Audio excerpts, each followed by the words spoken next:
Hello, James here. Welcome to my podcast. So, what are you listening to? You're listening to a show that I call Catching Up, where literally I get together with people that I've met over the years and we rekindle things. We have a conversation about where we were and where we're going and what's going on in our lives. And I also put these up with my friends over at Podaholics. What differs here is you get a little bit of the pre-roll. So you get a little bit of the pre-conversation. Kind of fun, kind of silly. Who am I talking to today? Oh, you're going to love this. Sonny Landeros. Sonny and I met on the Emirates American Football League pitch field here in Dubai. We both had boys playing American football. And at the time, Sonny was a popcorn magnet. She had brought the best of Texas popcorn to the UAE, and she had a great business. And she's evolved. She's a dreamer. She's got lots of things on the go. When ideas are hot, they're hot. And when they take a turn, she ducks and dives. You're going to love this conversation. It's me. It's Sonny Landeros, and we're catching up. Here we go. We can make this audio. So Mackenzie, we're gonna have to get Mackenzie in at one point. Just have her talk about all this stuff. Mackenzie is absolutely amazing. So she is doing her little princess business, where she dresses up as all the different princesses and goes and does birthday parties. And she loves the little kids and she loves their reactions. And even during the pandemic, she was doing like video calls, it was so amazing because some of the kids that were having trouble with like online schooling. She was saying to the parents, like, listen, get in touch with me and I'll do a 10-minute video call.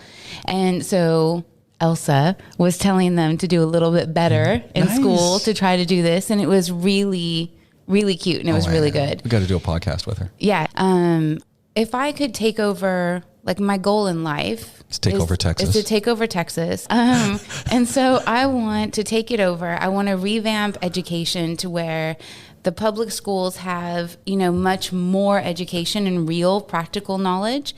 And then forget university and college anymore, because the issue I have with it is unless you're going to be a heart surgeon, you can learn everything on YouTube.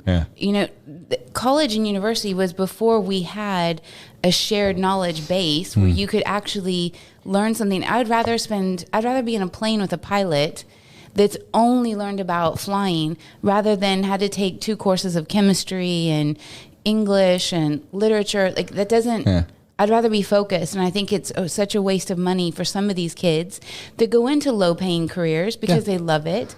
A teacher. Why do you have to go to university to be a teacher? Like learn the things that you want to learn and I think there should be like courses. I think it should all go back to, remember when there were trades and they were respected, and when you wanted to be a plumber. Plumber's a good job. It's a great job. And listen, most of the plumbers I know are doing better than some of the doctors I know. Sounds good. So I always forget how you pronounce your family. Is it Landeros or Landros? Landeros. I thought it was Landeros as well. You can say it any way you want, though. Yeah, but I hate it when people mess up names and stuff, I didn't know how to pronounce it for the longest time. And John kept telling me his name. And then it was really funny. Nice. Like, by far. Now we're good. Oh, man. Cool. Okay, let's do this. Okay. Here we go. The show is catching up. My name's James Pikeway. Joining me today, Sonny Landeros. And we go back. We haven't spoken about 5 years, you said, maybe longer. Yeah, but we're going to talk now. We're going to catch up. We can catch up on everything. We're going to talk about branding. We're going to talk about you. We in fact, we have been doing that already. Just kind of catching up on the family and figuring out what's going on. And all I kept thinking about was popcorn. That was another life you had. Then event planning, which, you were talking about your daughter and the cool things she does. And she's going to be on this show. I hope so. I think she'd love it's it. not hope. It's a must and she can come in character. Maybe I can put on something too. It'd be fun. But when I was thinking about that and you were describing what she's doing, I'm going, well, that's no different than kind of stuff that you started off doing with event planning and this and that and the other thing. And, what would a Texan do anyway? It's like make a splash. I think it's incredible how everything relates to one another. And I didn't even realize my passion for branding and marketing came from events in the beginning, and all of the events that we were doing corporate wise were branding and marketing events and communications. And I didn't even realize that that was what I was actually doing.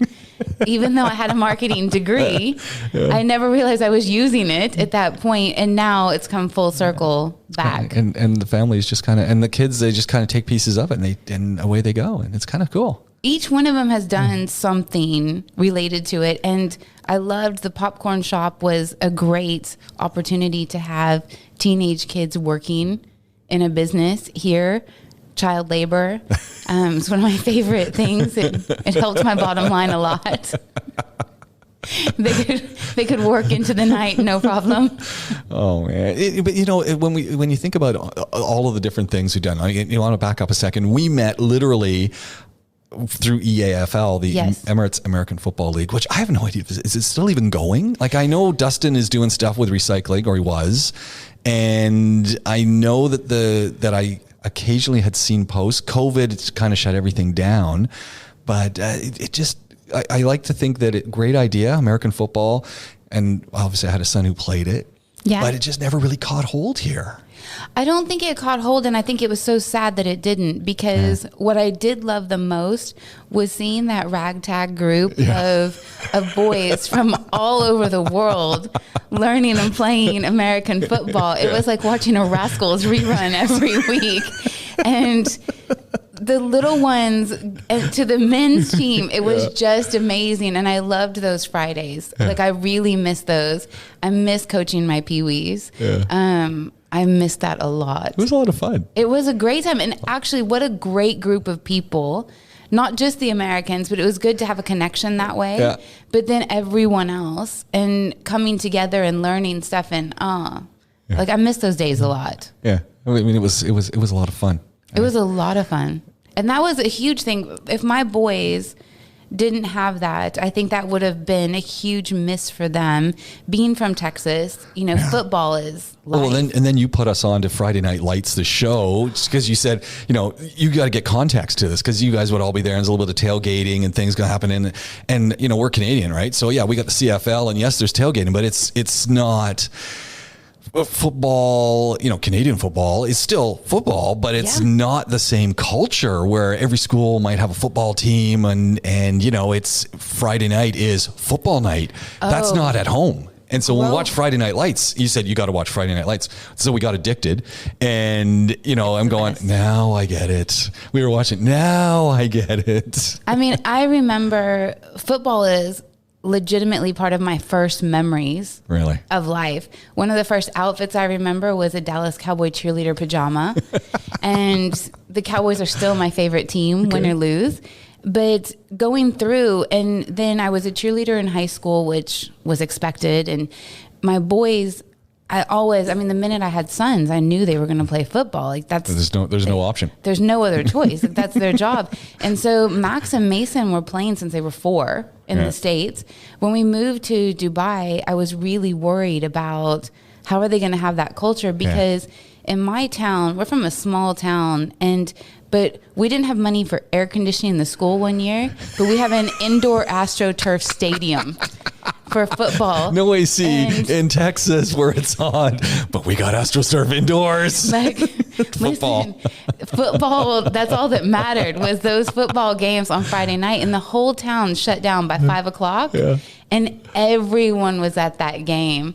Tickets were sold out, and the school made most of their revenue off of football, the concessions, the everything. So football was huge. I wish it would have caught on more here. I still think there's a confusion because of the football. Yeah, I think the name and I think, people with concussions and stuff. Although, hey, when you're playing soccer, a lot of heading, a lot of concussion stuff too. And I just think people just didn't get it. And maybe, and nothing against the American school. I have a son who went there, but they didn't play football there. They had no football rule. Because they were saying it was too much too much hitting. They thought it promoted violence.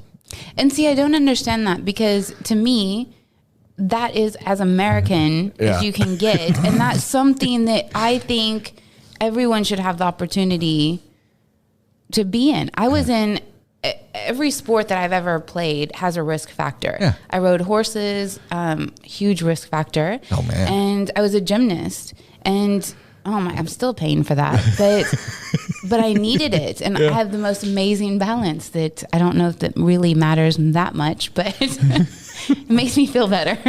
I was reading through your bio and that kind of stuff, and the connection you have to this part of the world with your mother training Arabian horses. I thought, wow, that's the full draw. Even if it wasn't intentional to end up in the Middle East, you did, and that's quite a nice connection. I never knew when I came here 9 years ago now what this country would mean to me and what the opportunity was, because I'd always had like a pull, and my mom's one of the most amazing women I've ever known in my life. And I know you're supposed to say that because it's your mom, but my mom, if we were strangers, I would have the same amount of respect for her, because my mom's the only woman I know that can go to a horse barn in all white clothes and come back with all white clothes, because my brother and I say that dirt is scared of her. Like, we know better. I want to meet your mom. Oh, she's trouble. She's absolutely amazing. And she has so much passion for the animals. And that was a career choice that many women, not even many people, made back in the time when she made that choice to be, but she fell in love with horses. She was in a book called All Those Girls in Love with Horses by Robert Vavra, which is this amazing photographer. And she went into this because it was her passion. It didn't matter about the money. It didn't matter about anything. And the money came and went, because when she first started, it wasn't a big money sport. And then I think when like Reagan was in office, there was a lot of politics kind of around it, and there were tax breaks for Arabian horses. And so it ended up becoming a bigger thing. And then we got into racing and endurance, and now she does farm management. Okay. And she still has an absolute love for every kind of animal on the planet, but she can look at a horse and it can look at her, and they know each other instantly. And that, growing up with that, I hated not having neighbors. Like, we lived 20 minutes from any real people outside of the farm. Yeah. But I didn't realize until I was older what an amazing childhood I had, because I could get up in the morning, I could go get on a horse bareback, and I could ride out on 1,100 acres any direction I wanted, with ponds and cattle, and we could go fishing. And I would come back when it started to get dark. And there were times that I could just go out, even in the dark, lay on the back of my horse and look up and see just a trillion stars. And you know what TV show you're describing? I mean, it's your life. You could put you in. Have you watched Yellowstone with Kevin Costner? I haven't. Why not? I'll watch it. I mean, it is what you've described is the way they film that TV show. And I don't know. I think it's season 2 just ended, so maybe it's the second season. I mean, it's kind of Dallas, but where this is in, I forget, Minnesota, Oregon, somewhere, Colorado. I don't remember exactly which state it is, but it's just the beautiful filming. But there's the cowboys, the ranch hands, the cowboys, the horses, and that love of the horse, and the big wide open space, all captured. And if you like Kevin Costner, he's an old Kevin Costner. He's playing his age, and he's grumpy, he's surly, he's happy, he's a granddad, and it's just a fantastic show. Oh, I think he would be the sexiest version then of him. Man, just love the guy. I just watched that. You could just watch him. Put it on pause, just like, oh man, I want to be Kevin Costner. There's so many great shows out there that remind you of so many things that you watch. And for me, my childhood and growing up like that was unreal. Well, because of you and Friday Night Lights, then when that show ended, we went on to Bloodlines because the main actor was in that show. So we had to watch Bloodlines because he was in there, and, phenomenal. So 5 years of not sharing any TV shows. Now I'm hoping we catch up a little bit. Yeah, we've got to have some good shows. And now I've got one off you. We'll keep going back and forth. Oh, it's amazing. But I'm so glad I ended up here. I couldn't. So what brought you here? Well, 9 years ago? I mean, 9 years ago, I was married to an amazing man, and together still has no hair, right? Still has no hair. Okay. But I tell him, I have to tell you the funniest story though. He's a very handsome man. Absolutely. I think he looks like if The Rock and Bruce Willis had a baby. Oh, yeah. That would be, and that's a big compliment for me. Yeah. You know what? I think you're right. I think that is kind of, he's got that Bruce Willis-y kind of look with his face, and he's got the Rock kind of shape. Yeah. I mean, I think, you're listen, right. I don't think too many people would say that about their now ex-spouse, but he was a very attractive man. And the funniest thing is Madden, our youngest one, Who's named after Madden, the football. John Madden, all the way, because again, life is football. When I was telling Madden the other day, I found a picture of John and they look like, I don't think that kid has any of my DNA. I'm not sure I'm his mom. He's 100% John. And I told him, I said, Madden, you look just like your daddy. Like, you're so handsome. And he starts crying. Oh, no. And I was like, Madden, your daddy's very handsome. Why do you not want to look at him? He goes, I don't want to be bald. I was like, I think you're all right. I think you're safe. You have a good head of hair. Go so far. That's awesome. Poor kid. Poor kid's traumatized. I was thinking if I could be like a really evil mom, I could put a bald cap on him one night when he was asleep. So when he woke up, Oh, man. give him nightmares. So 9 years ago, John gets transferred here, decides, hey, there's an opportunity here, and he's here. It was, And you uprooted the family and came. yeah, we had a really difficult time. I was in Texas with 4 kids, and the kids at that time were, 3 of them were teenagers, and then 1 2-year-old. And to be honest, I kind of had a little meltdown, and I was like, listen, I have the worst of both lives. I have the responsibilities of being married, and I have none of the benefits. Yeah. So this needs to change. And John had been working overseas on different contracts through the military and through private companies. And he was working really hard to support our family and to take care of us.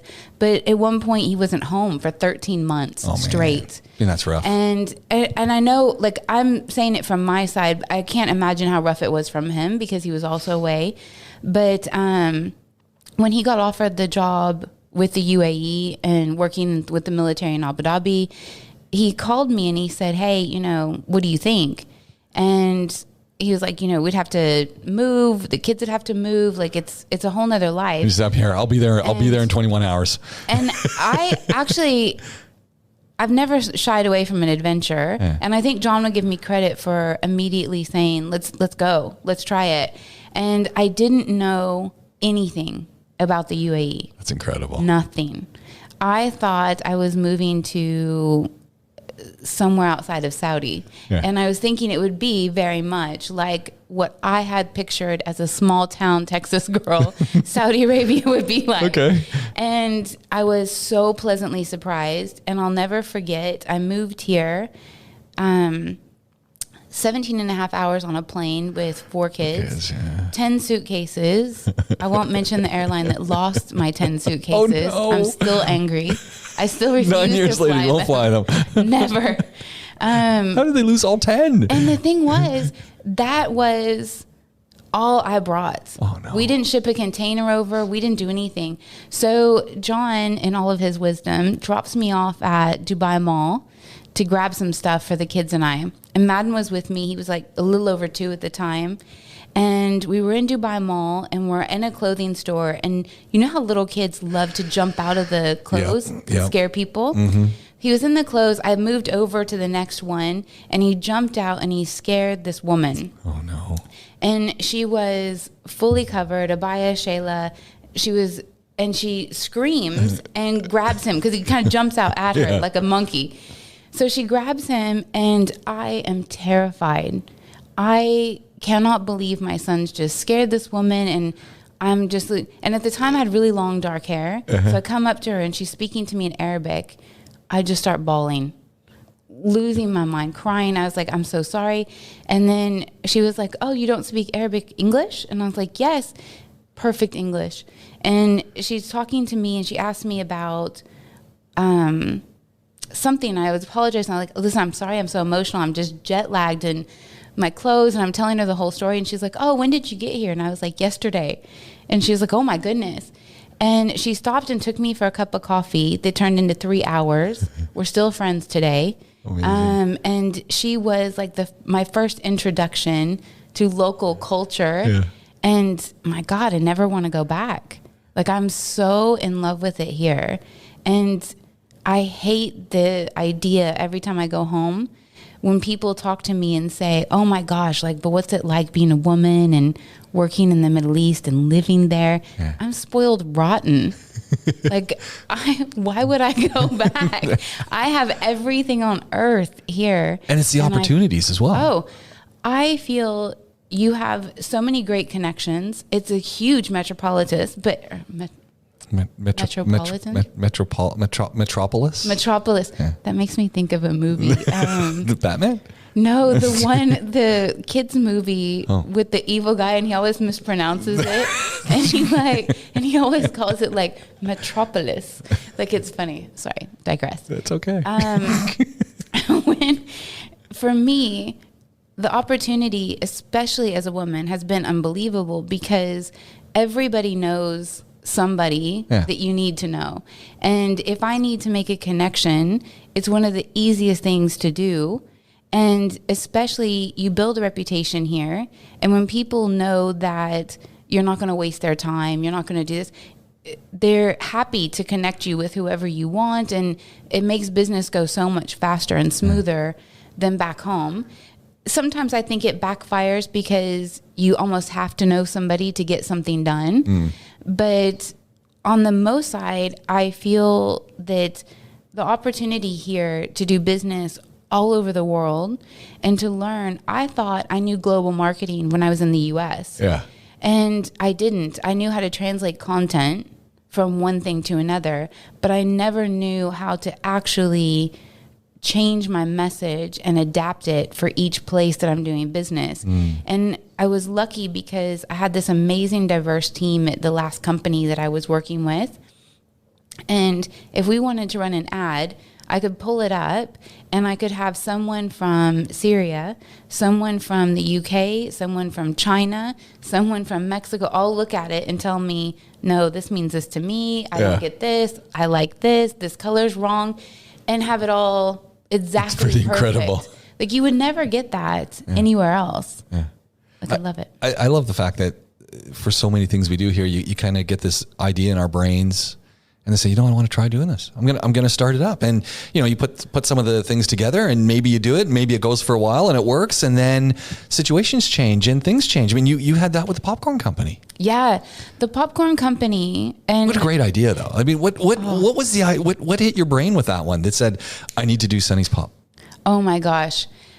In my small town where I grew up, there was a shop. What's the name of this small town, by the way? Corsicana. Famous for its fruit cakes. Oh, really? And I think both the people and the pastry. How far from a big center so that someone can get their mind into, okay, Corsicana is like, from Fort Worth?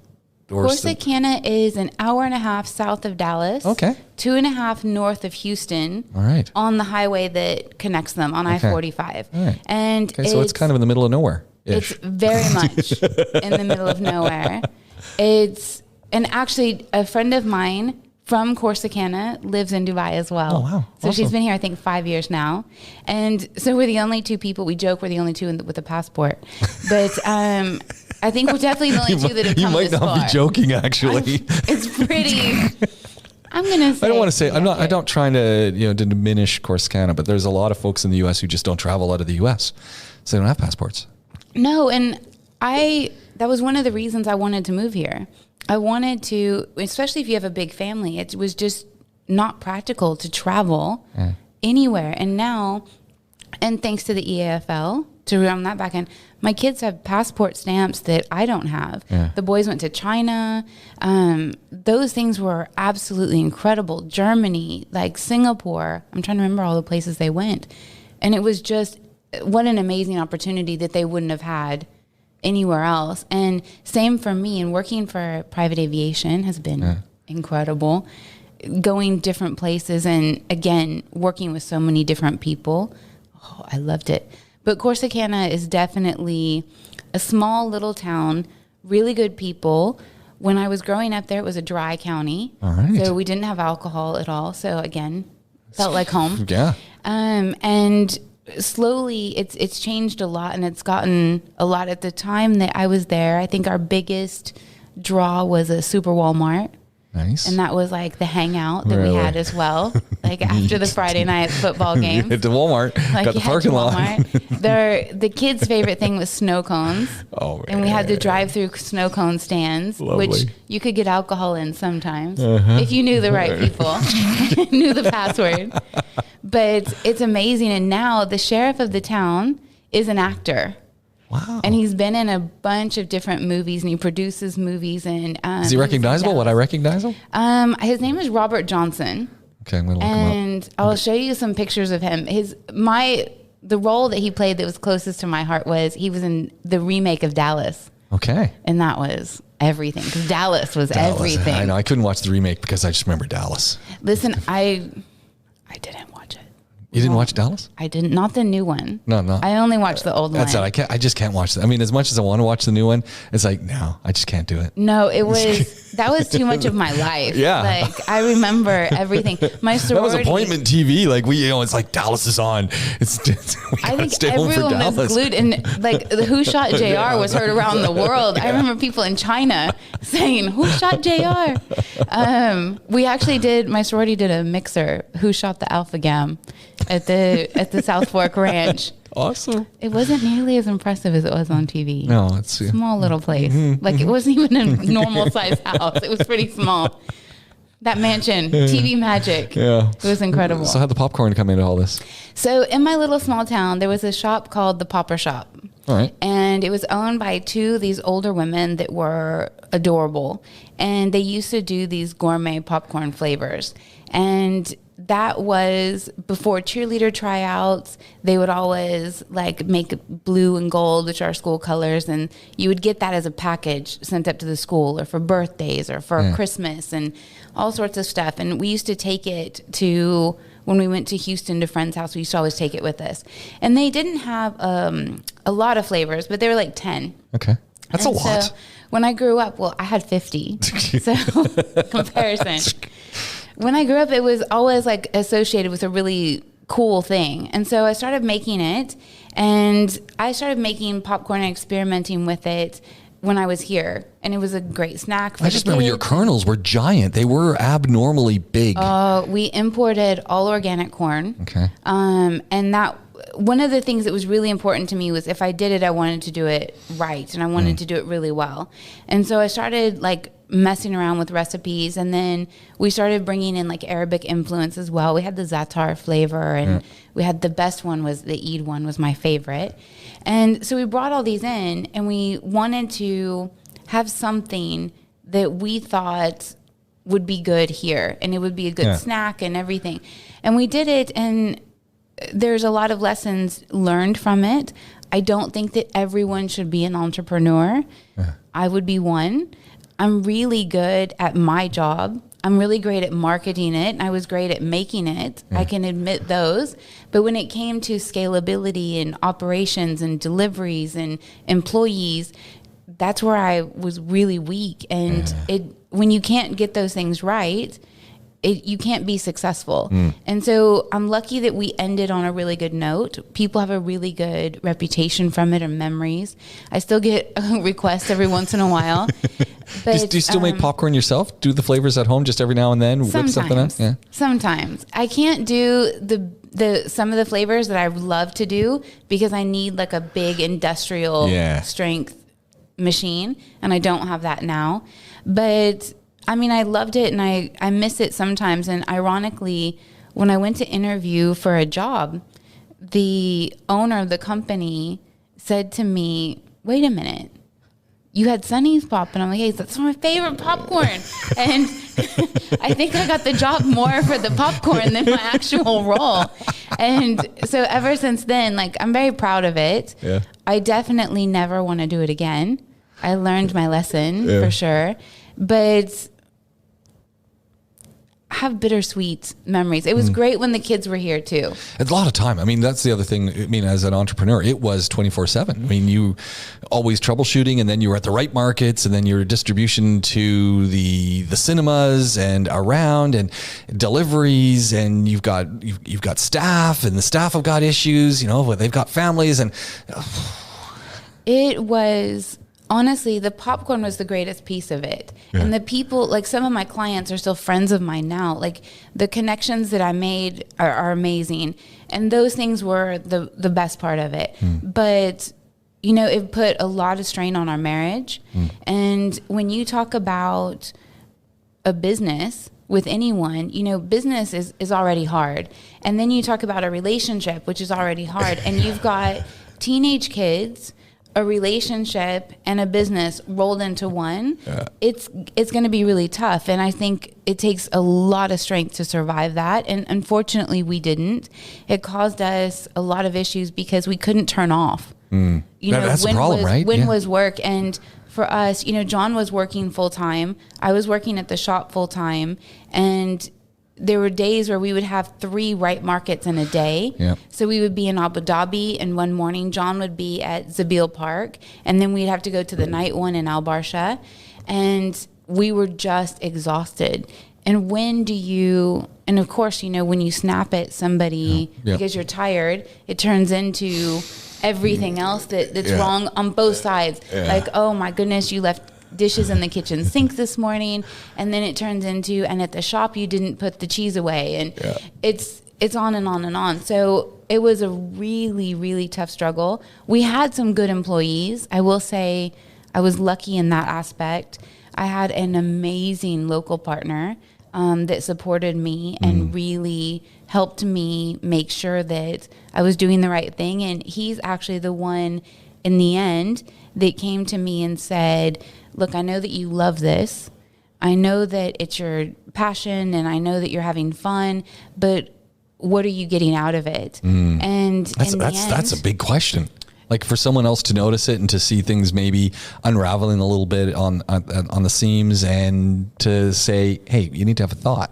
Oh, that's big. He actually That's not to his advantage either. No, it wasn't. I mean, he ended up helping me, you know, shut it down. And, but one of the things that, and I really admire and respect that so much. And one of the things that he said to me is, he was like, when you were working, what was your salary? And so I told him, and he was like, okay, how much have you made off the shop in the time? And I was making around, we would average between 2,000 and 4,000 dirhams a month profit. Yeah.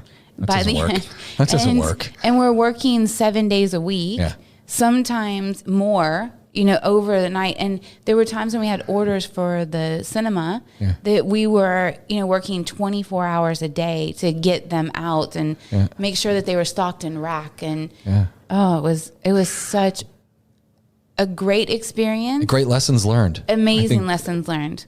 You know. And I had one of the interviews with the gentleman that ended up hiring me. He said to me, look, you're an entrepreneur. You have an entrepreneurial mindset. You've already had this business. He was like, what's going to keep you from coming into my business and then starting something similar or doing something? And I told him flat out, I was like, because I don't want to be you ever again.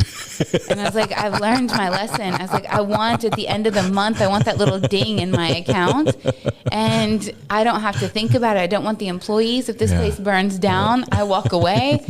And when he started laughing, I was like, but I also know where you've been. So I'll give you all the support in the world that I can. And that's how I work now. Branding's hard, as you said. When we talk, I mean, you like to call yourself branding obsessed. Yes. And you think across, you know, entrepreneur, aviation. You were doing events before. You played around with the EFL a little bit as well, even just as the coach, but, you know, and more, and just everyone was doing stuff. Branding's hard. People don't get that. I don't think people understand what branding is, because most people, when I talk to them about branding, they think of a logo.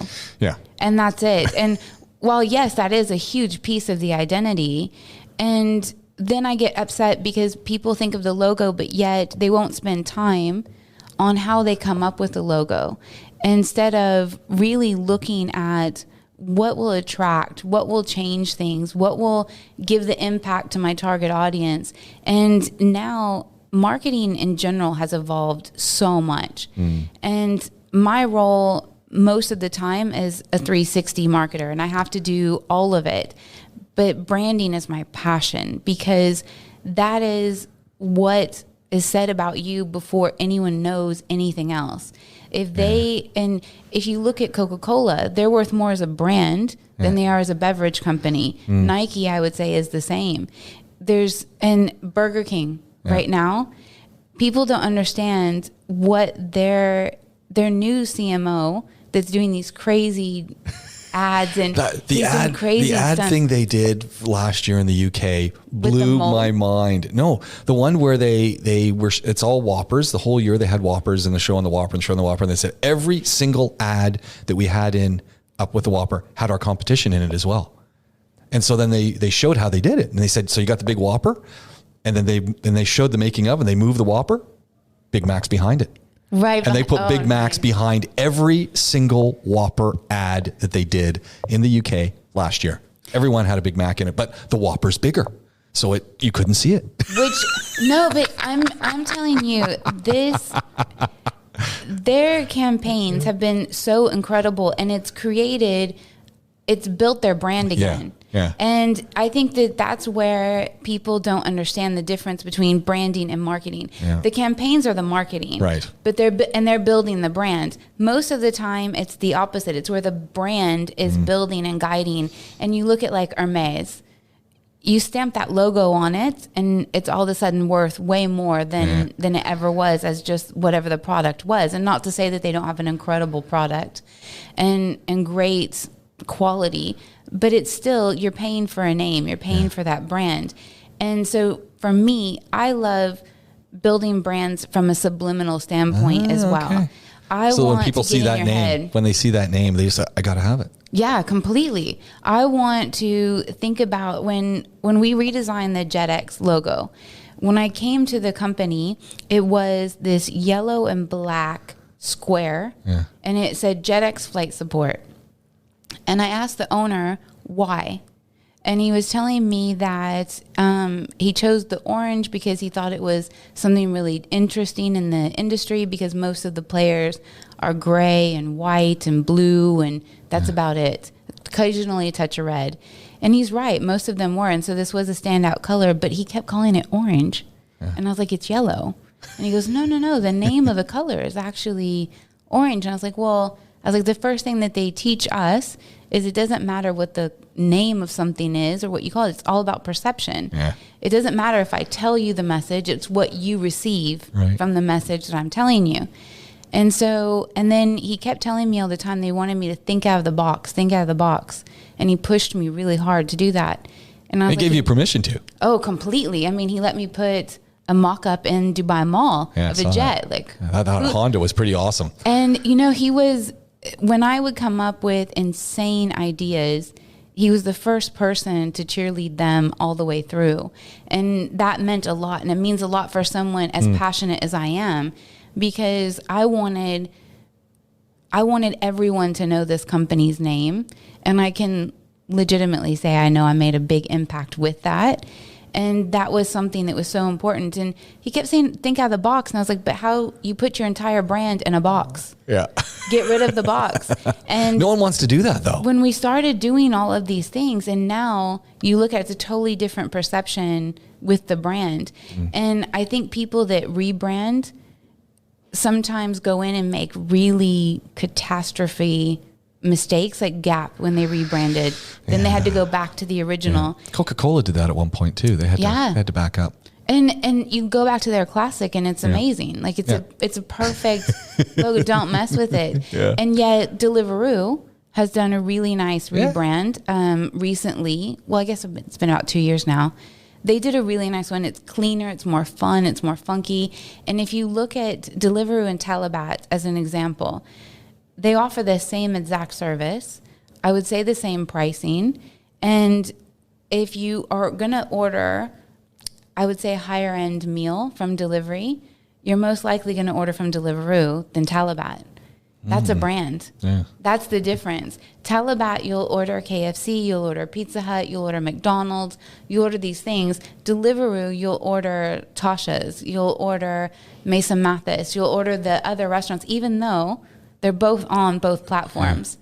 And I think that's brand recognition. If I want to get the quality delivery, if I want it to be hot, if I want it to be on time, I'm going for that. using Deliveroo. And that's, and I don't know their stats to know honestly which one is better and more, but I know that one perception is there. Yeah. And I think it's amazing because it's not there for just a certain group of expats. It's there for everyone. And I was talking to even another group, and we were talking about the difference between other deliverers, like Zomato. Mm-hmm. When Zomato was kind of making a bigger impact than they are now. And that was one of the first things. They're like, no, Deliveroo is number one, Talabat's number two, then Zomato. Why? Where did that come from? Yeah. And yet that's all about branding, and that's the power of what it can do and what it can be for somebody. It always takes me back that if you can get people to just associate with that brand so that no matter what, they'll just carry through with it. And a great story when Kevin Roberts, he got himself into trouble with being very, very sexist at some point, but great brand thinker. And he was talking about, he worked for Johnson & Johnson for a long time, and he was talking about the brand. And he was just talking about, he's talking about some of the branding that he played with and some of the branding that affects him. And I always remember his story talking about the shampoo he uses, and he uses Head and Shoulder shampoo. And he says, it doesn't matter. And I was sitting across from him, and he was talking about this and reiterating the story. He's like John. He's got no hair, but he is obsessed with the brand. Yeah. And I said, well, why? And he goes, I don't know, but it hits me. And maybe it's I work so long for the company and I work so long along this product, and it's the identification. But if I'm standing at a rack and I can get, XYZ brand for, 5 dirhams cheaper, I'm still going for the Head and Shoulders. And he doesn't have any hair, so he could go for any brand. Oh, completely. I think that there are brand impacts. For me, every baby smells like that Johnson & Johnson baby lotion, the one in the pink bottle. Yeah. Every baby smell, that is the baby smell. That is, and it's a brand smell. It is 100%. Babies don't smell like that. Trust me. But that's the smell that the minute you smell that, you're like, oh, fresh new baby. Yeah. What an amazing job that was. Yeah. Kleenex. Oh man. I don't refer to tissues as tissue except for here. Yeah. They're a Kleenex. It's a Kleenex. A Q-tip. Yeah. Like all of these have Band-Aids. become synonymous. Band-Aid, yeah. What do they call them here? Plasters. Yeah, I always think of a guy Me like too. doing a wall. They're doing the cracks on the wall. Yeah. Gotta plaster that thing up. I never think of a little nick on my foot. But now when you look at like the brands that are synonymous, and how do you build that now? How do you get that message in there? For me, I worked for Dermalogica for a while, and the product, the branding was very simple and very clinical, which is what it was supposed to be. Yeah. But it didn't communicate on the sides of the knowledge.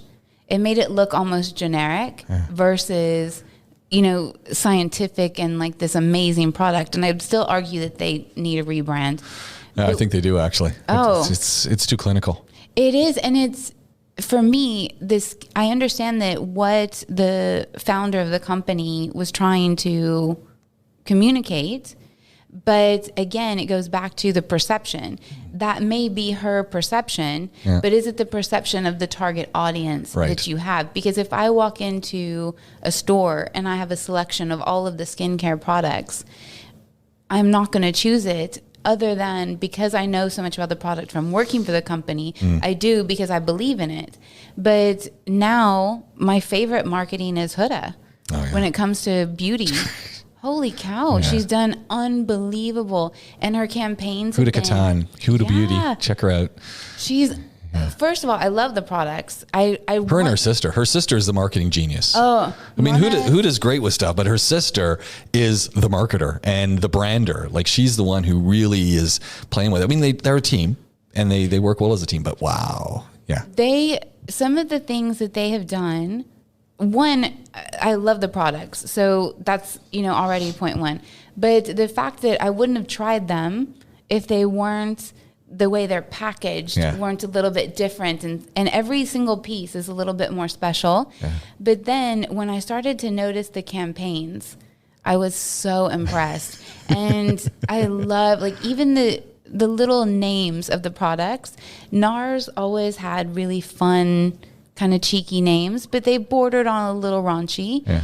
Huda's always stayed, like, with the fun, but never going down that far. And it's just, I love it. They've done such an amazing job. If someone out there, what would be your dream product, dream service, dream thing to go in and help them redo their branding? What would it be? What would be the dream one? Oh my gosh. Globally, I would do Dermalogica. Okay. Because I think it has so much more potential, and I think it's continuing to slide down when it could be, like, really at the top of it, like, for beauty. Yeah. When it comes into the other spaces, honestly, my dream goal of doing anything in the world would be to take over the experience in airports. All right. And to start branding airports. And DXB has started to do this already, and they're starting to do a good job. But I would take it a step further to where the airport became a destination. You need to have a chat with Lauren Riley. We hook you up. Lauren Riley, excellent guy. Dubai Airports. He's the director of communication over there. You need to have a chat with him. I love what they're doing. Yeah. And there's a connection between you and Lauren, by the way. There is? Yeah. Who? So he's from Northern Ontario, Canada. Yeah. Country singer. No. Yeah. Look him up on Spotify. Lauren Riley. Oh my gosh. We could have a duet in the airport. How amazing. He's trending right now. Actually, he's big into his he's going to kill me for telling this, but he really wants to, he's a musician anyway, but he really wants to break into the songwriting gig for country music and that in the US. So he's got some of his stuff on Nashville out in the States on the radio out there. So but that's his goal, is to write songs, not to really perform them. But anyway, he's Dubai Airports. We got to hook you guys up. I would love to, because for me, the biggest brand of all that I want is the UAE. There we go. I literally want to take them back to the West, back to the US, and show them what they are. Build on the strength already. Yeah. We got to wrap up. Sunny, this has gone so fast. I can't believe it. I don't know where the time went. It just kind of disappeared on us. It took too long to catch up. Too much. We have to do this again, and and maybe just come over for dinner. Yeah, please. That would be kind of fun too. I'll invite you guys over. We'll have some Texas food. Well, we eat a lot of. Yeah, okay, sounds good.